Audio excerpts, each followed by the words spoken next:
Hello, viewers. I welcome all of you to Uncovering India's this important session. We have a very important guest with us, Ms. Shobika Jaju, who is a psychologist and a psychotherapist from South Goa, who is focusing on mental health of children and adolescents. And as we know, we are into this 1 year plus of COVID and lockdown, with the second wave taking even more further toll on adults and children alike, and the third wave round the corner.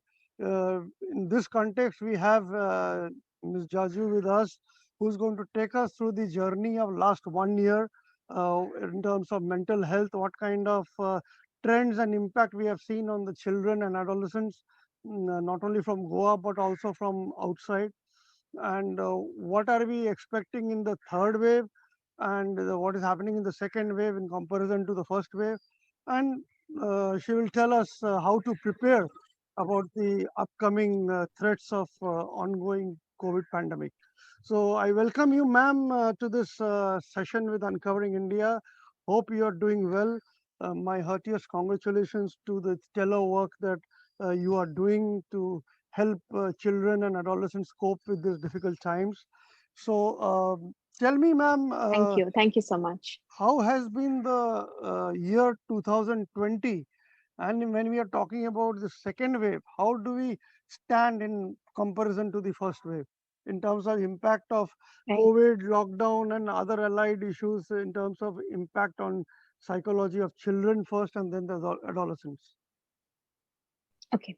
So, what we have been noticing over the past year, and there was a lot of conversation around this, that children not being allowed to go to schools, play groups, for hobby classes, or even parks for that matter, not being allowed to meet anybody of their age, it was leading to a lot of, problems, mental health issues like anxiety, loneliness. We were noticing depression in children at a peak. Children were manifesting sleep issues, irritability, and this I'm talking about children as well as adolescents. But the major concern last year around seems to have been about, children becoming addicted to screens and children's academic careers getting affected. That was where the bulk of the concern was. Another area where a lot of uh, concern was being shown and which brought a lot of children into therapy was being at home 24/7 and therefore being privy to family conflicts that they never had an idea about, because it was easy to hide things from children when they were not home all the time, particularly in the case of adolescents, right? They were out and about at the schools, tuition classes, hobby classes, hanging out with friends, and all of that stopped. So academic concerns, anxiety and depression, sleep issues, irritability, being a part of family conflicts, and how that was impacting children. All of these were main themes over the past year. Then came this little breather, a little relief period where people started talking about how schools will probably open in June or July 2021. This breather was also the time where children at least found themselves going back to hobby classes, going back to their play dates, hanging out with their friends with a bit of precaution, because COVID was always around. However, what has happened now over the past 2 months alone has really shaken up a lot of people far more than it did in the first wave. This time, there is a lot of anxiety about children's health. So, which was there even in the past, but this year we notice more of that, because just today's newspaper reported about how 12% of children population in our state has got compared to just 5% in the first wave. So there's a lot of health anxiety that parents have about their child, which is now also going to ensure that children's physical freedom movement is curtailed even more than the last year, right? And how this is going to impact.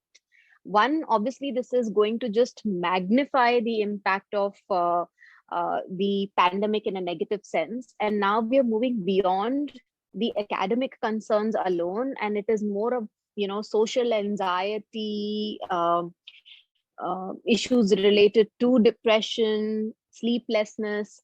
These are some common things that is coming out. Also, what we are noticing is children are becoming increasingly anxious of little things, right? Because over for almost a year now, they have heard, don't go out, wear your mask all the time, sanitize your hand, don't touch this, don't touch that, hey, don't go and hug your neighbor, you can't do that.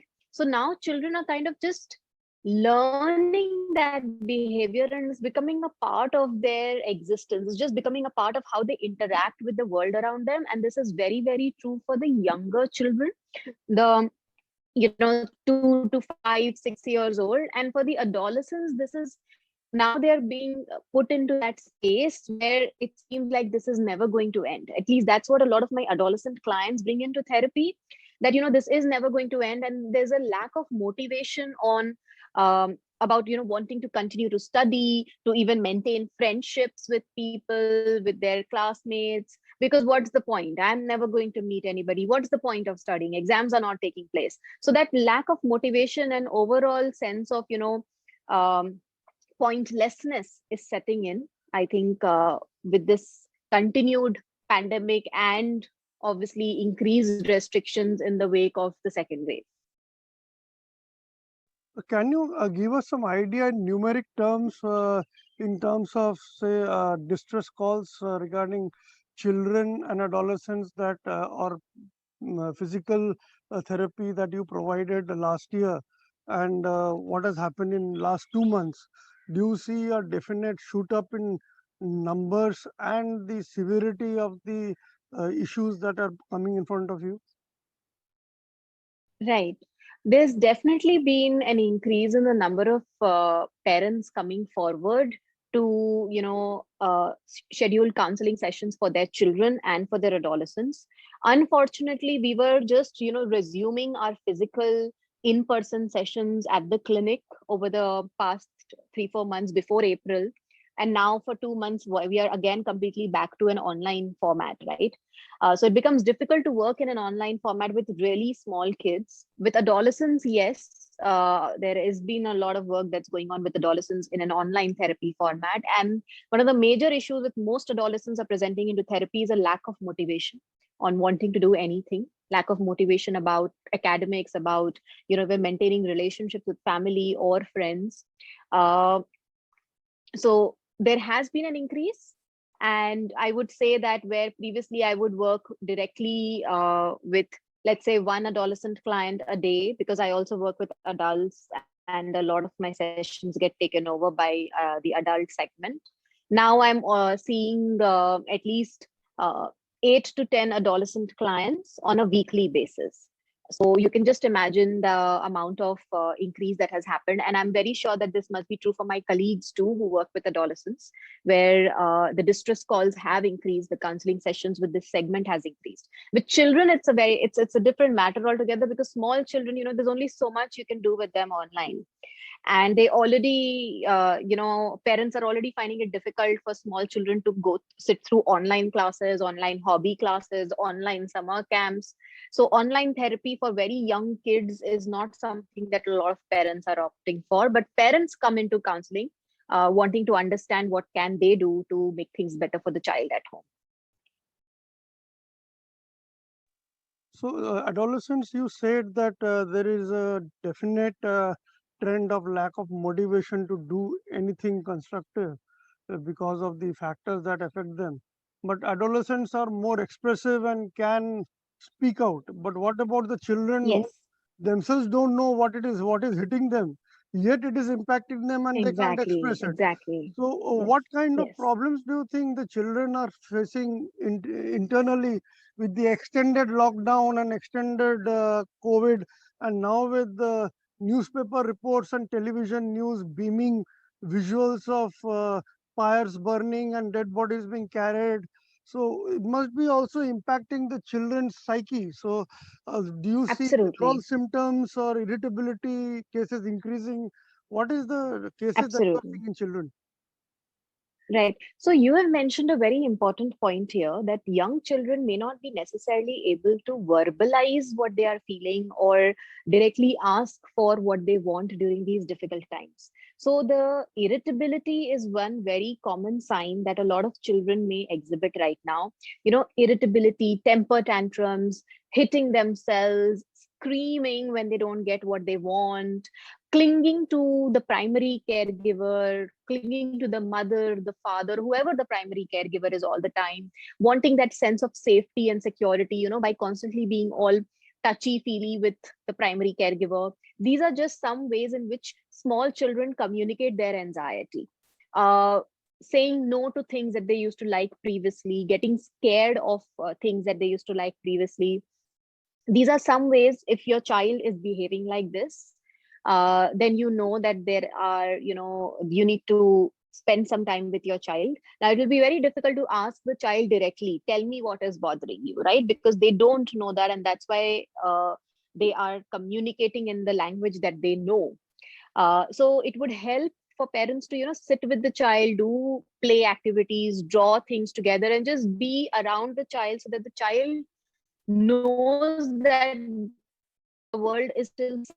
And the point that you brought up about you know, the news and how that could be reaching children and affecting them, I think it's very, very important. And I know I'm asking this a lot from parents because parents are also overwhelmed, but it's very important that the news does not reach the smaller kids because they can't make a sense of this, you know. So you don't have to watch news in front of your child, um, even if it is something that is related to your profession. You don't have to discuss matters uh, about the ongoing situation in front of the child. You know, so online, if you go, there are a lot of resources. So use those stories, narrations to talk to your children about what's happening, to communicate to them that even though they can't meet their friends right now, they can't go to school right now, things will get better eventually. It may take a while, but things will get better, right? And the best way to do that would be to talk to them in their language. So if it's a 5-year-old, just go, even on the WHO website there are really interesting resources available, and all you need to do is just Google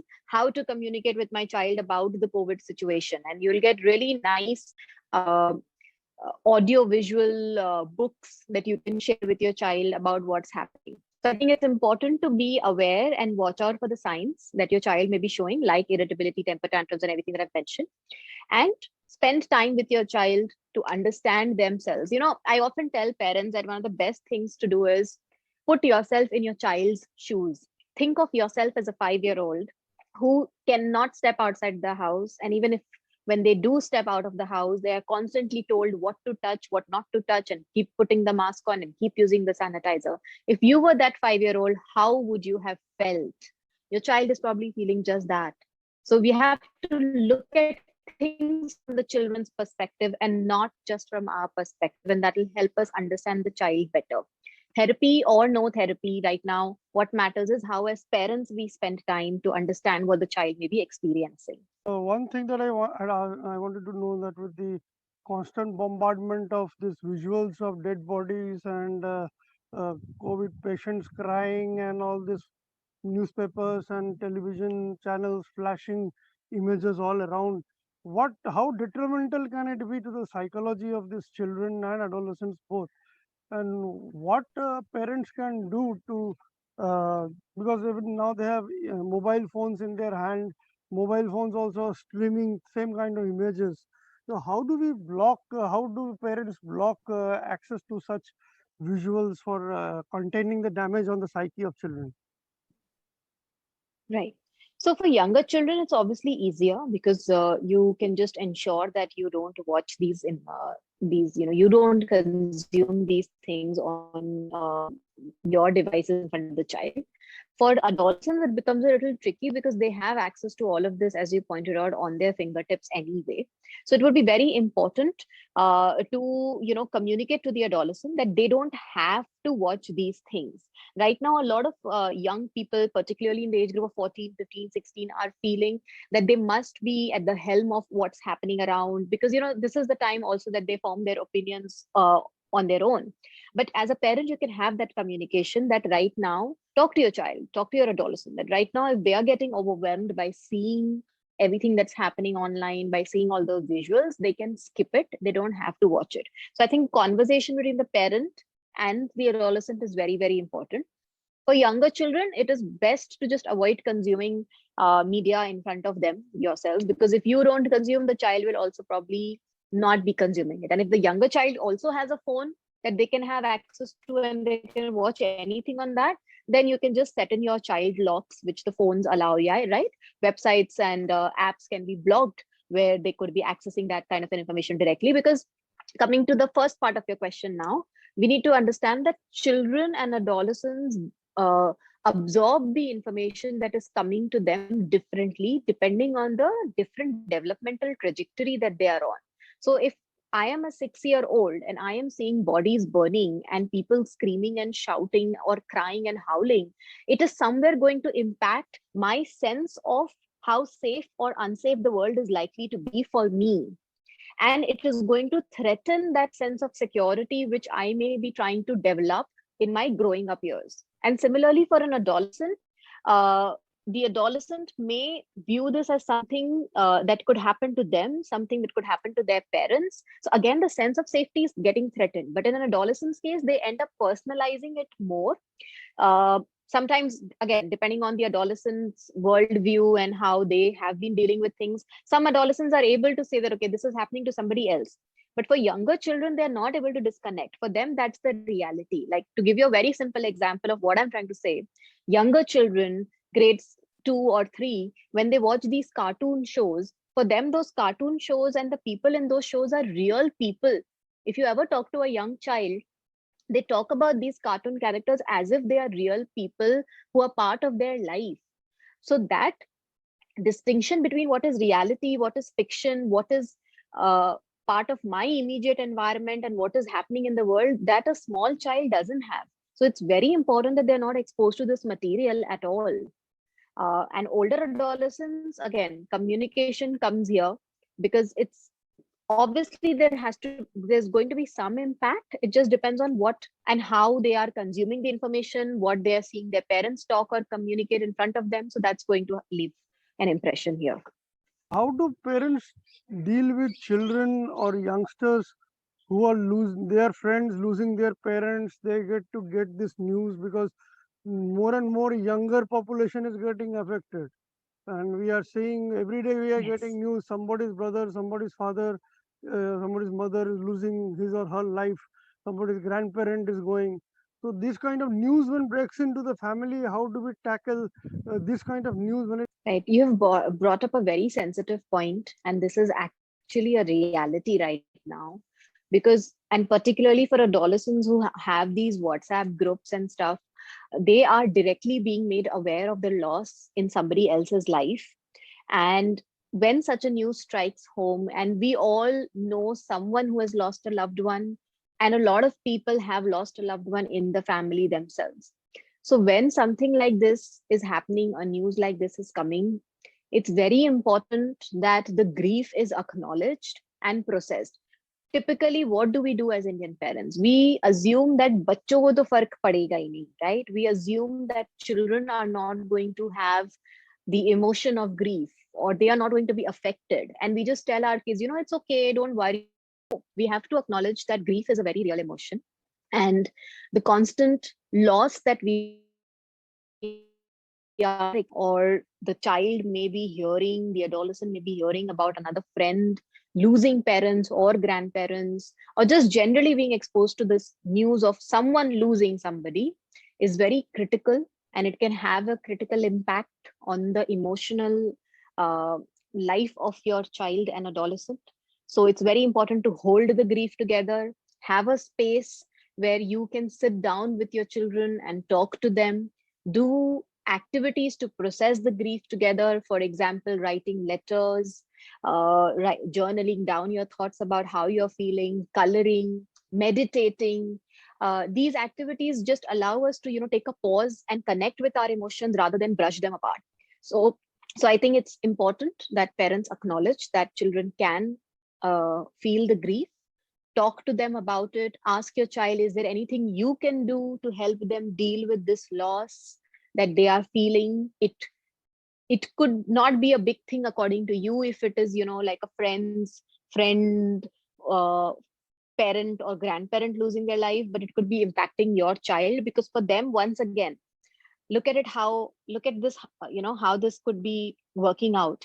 If if I am losing, if my friend is losing their parent, it threatens the sense of safety for me, because it means that even I can lose my parents, right?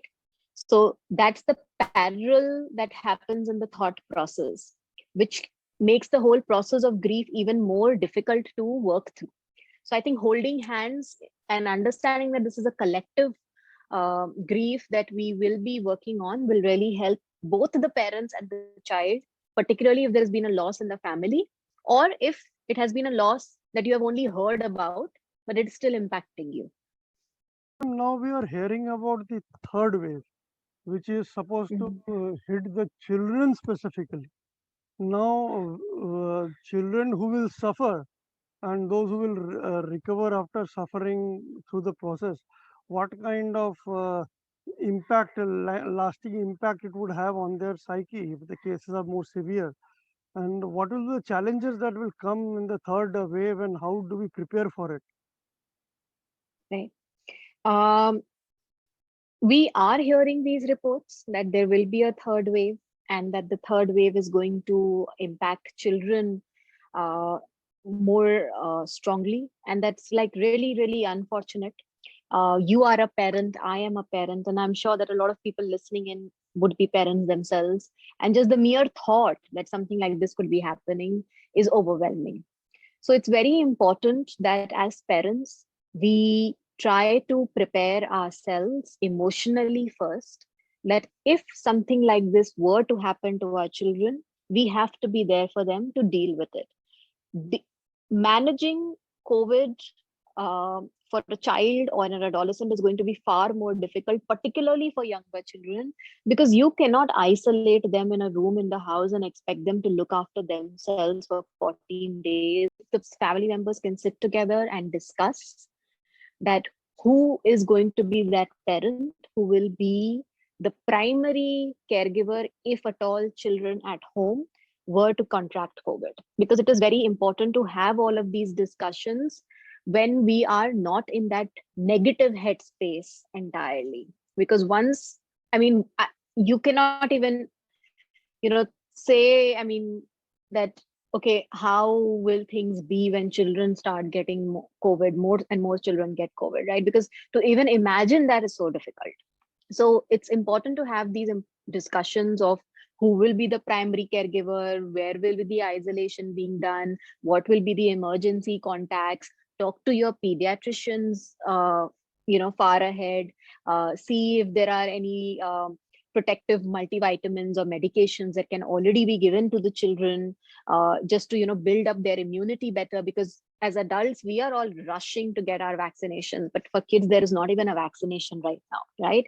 But make sure that all your other vaccinations which children are supposed to typically get during their growing up years, they are getting. Even adolescents, I think, have a couple of vaccinations that have to be done as part of their developmental program.